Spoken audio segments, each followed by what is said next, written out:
సాధిద్దాం అమరజీవి దొడ్డి కుమరయ్య ఆశయాలను, సాధిద్దాం అమరజీవి దొడ్డి కుమరయ్య ఆశయాలను.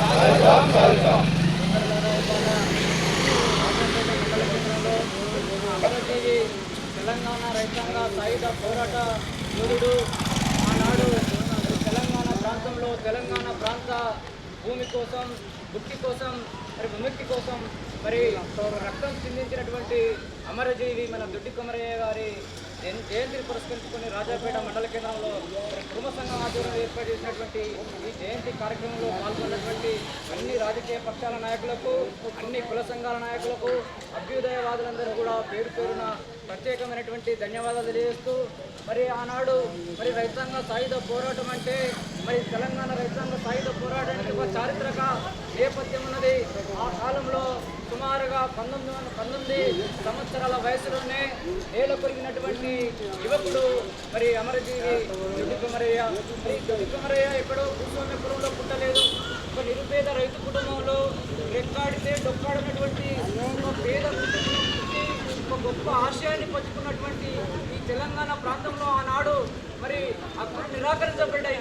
కేవలం భూస్వామ్యుల ఆగడాలకు అడ్డు లేకుండా ఉన్నటువంటి రోజుల్లోనే ఈ తెలంగాణ ప్రాంతంలో మరి పేద వర్గాలకు భూములు ఉండాలని చెప్పి, తెలంగాణ ప్రాంత ప్రజలకు విముక్తి రావాలని చెప్పి, తెలంగాణ ప్రాంతంలో ఆనాడు దేశముఖులకు వ్యతిరేకంగా, దేశపాండేలకు వ్యతిరేకంగా, రజాకార్లకు వ్యతిరేకంగా, నాజీలకు వ్యతిరేకంగా పోరాట నిర్మాణం చేసినటువంటి మహానుభావుడు మరి దొడ్డి కుమరయ్య.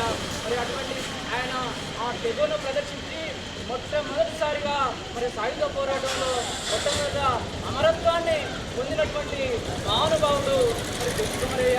మరి దొడ్డి కుమరయ్య ఆశయ సాధన కోసం మనమంతా కూడా పోరాటం చేయాల్సిన అవసరం ఉన్నది. ఆయన ఏ ఆశయాన్ని పంచుకున్నాడో, ఏ లక్ష్యం కోసం మన జీవితాన్ని త్యాగం చేశాడో, మరి ఆయన కలగన్నటువంటి రాజ్యం కోసం మనమంతా కూడా మరి పాటుపడాల్సినటువంటి అవసరం ఉన్నది. మరి జీవితంలో చరిత్రలో ఎంతోమంది పుడతా ఉన్నారు, చస్తా ఉన్నారు, కానీ కొందరు మాత్రమే చరిత్రలో నిలబడతారు. మరి అటువంటి కోవకించిన వాళ్ళు మరి కొందరు మాత్రమే మరణించిన తర్వాత కూడా ప్రజల హృదయాల్లో జీవించే ఉంటారనడానికి మన దొడ్డి కుమరయ్య సజీవ సాక్ష్యం అని చెప్పి ఈ సందర్భంగా విజ్ఞప్తి చేస్తా ఉన్నాం. కాబట్టి ఆ మహనీయులు దొడ్డి కుమరయ్య కావచ్చు, దాకల ఎల్లమ్మయ్య కావచ్చు, మరి కొండా లక్ష్మణ్ బాపూజీ కావచ్చు, ఒక సర్దార్ సర్వాయి పాపన్నయ్య కావచ్చు, ఎంతోమంది త్యాగజనులు ఈ నేల మీద నెలకొరిగినటువంటి వాళ్ళు రక్తం చిందించారు. వాళ్ళ కోసం కాదు, మరి మానవులు వాళ్ళ జీవితాల కోసం కాదు, ఈ సమాజం బాగుండాలని, ఈ సమాజంలో అంతరాలు పోవాలని, అందరూ సమాజ నిర్మాణం కోసం పాటుపడ్డటువంటి మహనీయులు. కాబట్టి ఆ మహనీయుల అడుగు జాడల్లో మనమంతా కూడా పయనించాలని చెప్పి ఈ సందర్భంగా ఇక్కడికి వచ్చినటువంటి పెద్దలందరికీ కూడా విజ్ఞప్తి చేస్తూ, ఇక రాబోయే కాలంలో దొడ్డి కుమరయ్య ఏ ఆశయాన్ని అయితే పంచుకున్నాడో ఆయన ఆశయ సాధన కోసం మనం ముందుకు నడవాల్సిన అవసరం ఉంది. ఇట్లాంటి మహనీయుల జీవిత చరిత్రలను అధ్యయనం చేయాల్సిన అవసరం ఉన్నది.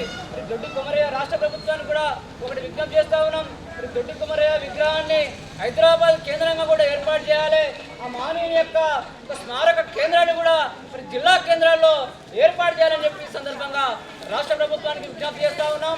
ఇవాళ అనేక మంది మహనీయులకు మరి జిల్లాల పేర్లు పెట్టారు, కొంతమందికి జిల్లాలకు మహనీయులు పేర్లు పెట్టారు.